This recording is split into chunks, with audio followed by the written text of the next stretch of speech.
What's up, YouTube? Timmy's here. Now, 2024 was a good year for TV, but not every TV show worked well this year. So here are my official top 10 worst TV shows of the year. Alright, number 10 is, I want to like this one because, I like Joshua Jackson, I like Don Johnson and all, but I couldn't, it's not really working for me. Number 10 is Dr. Odyssey. Of course, this it's pretty much like, let's say, ER on a boat. Like after The Good Doctor ended, I'm like, okay, maybe I'll give another medical show on ABC a try. Doctor Odyssey didn't do it for me. Of course, it's where Max is a new doctor on board of a luxury cruise, and his like small but capable team handles like a unique medical cases here and there, and you got Don Johnson and all. I mostly have been, I'm not a fan of the show. I have been watching a little bit because I do like the lead actress on it, the girl from Hamilton, Philippa. So she's actually one of the redeeming qualities of the show I met.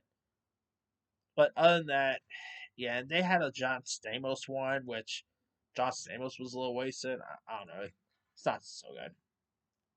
All right, number 9 is Before. Now, Apple usually hits out of the gate with TV shows, but this is one of their rare receptions that wasn't so good. This is another show I actually want to like, because it's a very different Billy Crystal series. Very like talk about an interesting role by Billy Crystal. Now of course you guys know he plays like the child psychiatrist, who after recently losing his wife encounters a troubled young kid who has connections to his past and all. And while Billy Crystal was okay, the one who plays the kid was decent. Judith Light was pretty good. Nothing about it wasn't all that good. It was completely boring. Didn't do anything. Wasn't even all that creepy at all. You know, the storyline didn't do anything for me. Yeah, it's not so good in my opinion. All right, number 8 is this one I was really interested in, but I saw it and didn't do anything for me. And I love Ryan Murphy, right? Of course, he also did Doctor Odyssey, but not everything Ryan Murphy does turns to gold, in my opinion. And that is Gross Square, which of course is the Niecy Nash horror series. Travis Kelsey appeared on it as well. The kid from American who was just one of the Menendez brothers, Nicholas Chavez. It was cool seeing him pop up in this. It was completely boring. Didn't do anything for me. Really felt like a long, like pretty much a long American Horror Story episode. It's not all that good. And Nancy Nash Best was pretty decent in it. Uh, the other actress was pretty good, but it just wasn't all that great. All right, number 7 is Death and Other Details, and another show, by the way, on this list that takes place on a cruise. Not the best year for TV shows taking place on cruises, but of course, it starred Mandy Patinkin, the girl from the Flash fame, and she was also on that show God Friended Me. Violet Bean, she was also in this. This is actually a Hulu series, which is like a murder mystery, similar to like let's say Death on the Nile, but a little worse. It's yeah, nothing about it was really all that interesting. Mandy Patinkin was okay, Violet was decent, but it just wasn't all that funny. It was a little boring at times. Didn't care much for the characters, and there was like stuff you literally saw coming miles away. I'm like, yeah, I didn't really do anything for me. All right, number 6 is Good Times, and the original Good Times is a comic classic. Normal Lear, one of Normal Lear's most iconic shows and all. So I actually had some interesting. So I actually thought this animated Good Times was gonna be decent. I just really couldn't get into it.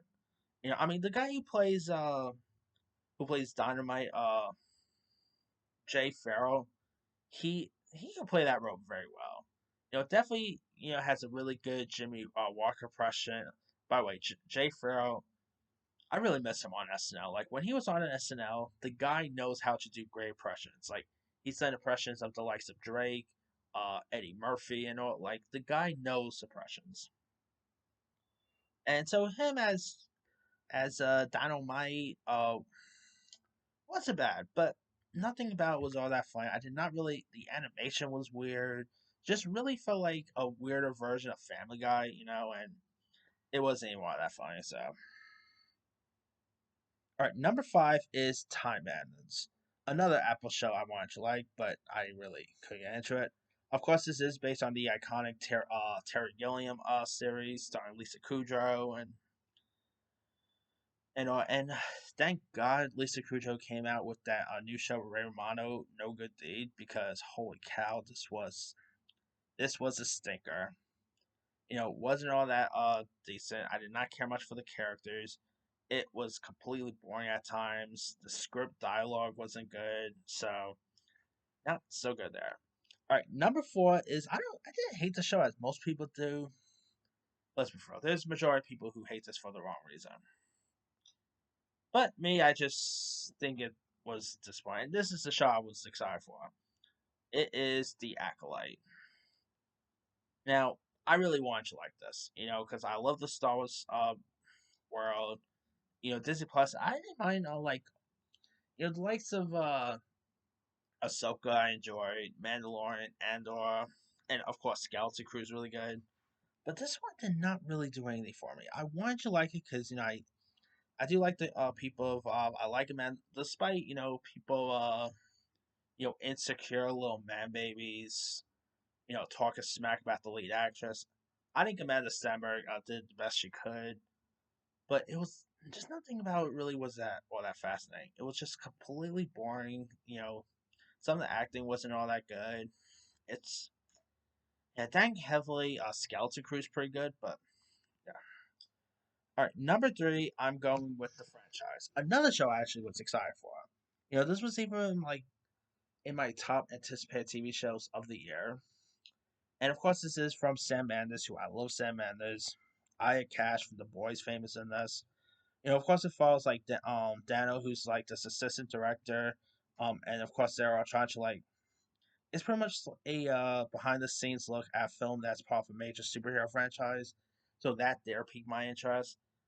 It just wasn't funny. Billy Magnuson, who I normally like, he didn't do anything for me. Hamish Linklater, who was in that movie yesterday, he wasn't all that good. It's just not a funny one. Definitely didn't do anything for me. One of HBO's worst, like this and The Idol, are probably two of HBO's worst shows, in my opinion. So, all right, number two is Cruel Intentions. Of course, this is the series based on, which is of course a reboot, if you will, of the Ryan Felipe, Sarah Michelle Gellar, and of course, Reese Witherspoon was in the original. This is an Amazon series that stars the likes of Sarah Catherine Hook, who, by the way, is going to be in the new season of White Lotus, so at least that's something good there. Uh, and of course, it follows these two manipulative siblings who are ready to like do everything to maintain their status. And the characters in this was horrible. I mean, it just wasn't all that good. The performances in this was terrible. You know, Yeah, and by the way, the reviews for this also the review embargo for this thing dropped like a day earlier, so definitely or a day the day before the show premiered, and that's usually not a good sign. But yeah, Cruel Attention. I mean, I'll say just skip this one and just watch the original. The original with Reese Witherspoon, Ryan Felipe, Sarah Michelle Gellar. The original is great. The sequel is not so much, and this one you could do without. So yeah, who knows if they'll do a new season, but we'll see.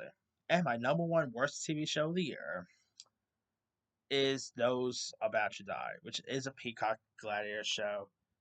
This is probably if you guys want to see a better Gladiator project, just watch Gladiator 2 because this Gladiator 2 is the best Gladiator film of the year, while this is the worst Gladiator TV show of the year. It's definitely completely boring. Anthony Hopkins really was like phoning it in.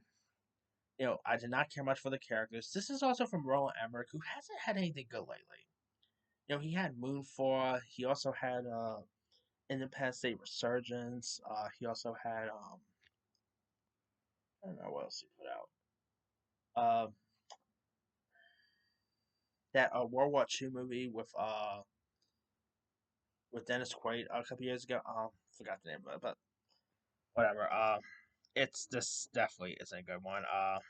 Yeah, I hope Roland Emmerich makes a comeback, but this is the guy who gave us Independence Day. So yeah, this is definitely a pretty poor one. But that's pretty much it there. Here is my quick rundown. Number 10, Dr. Odyssey. 9, Before. 8, Grow Square. 7, Death and Other Details. 6, Good Times. 5, Time Bandits. 4, The Acolyte. 3, The Franchise. 2, Cruel Intentions. And number 1, Those About to Die. Now, there's some other ones I probably could have added too. Let me see what. Try to remember what else. Okay, let me try to get to my list. People will probably say What If Season 3, but I actually really quite like What If Season 3. I don't care what anyone says.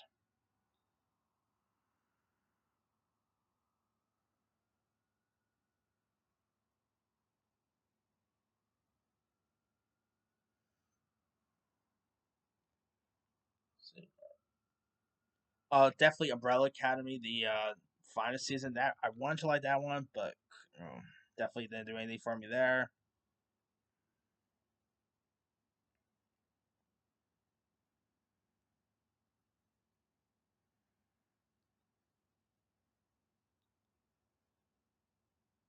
Let's see what else we got here. Perfect Cup I wanted to like, didn't do anything for me there. Let's see. Three Women, I did try to watch that, not really good. Grinsburg on Fox wasn't so great. Uh, so yeah, let me let you guys. What are some of the worst TV shows of the year in your opinion? Drop comments below. Don't forget to like, subscribe, hit that bell for notification. This is Serious.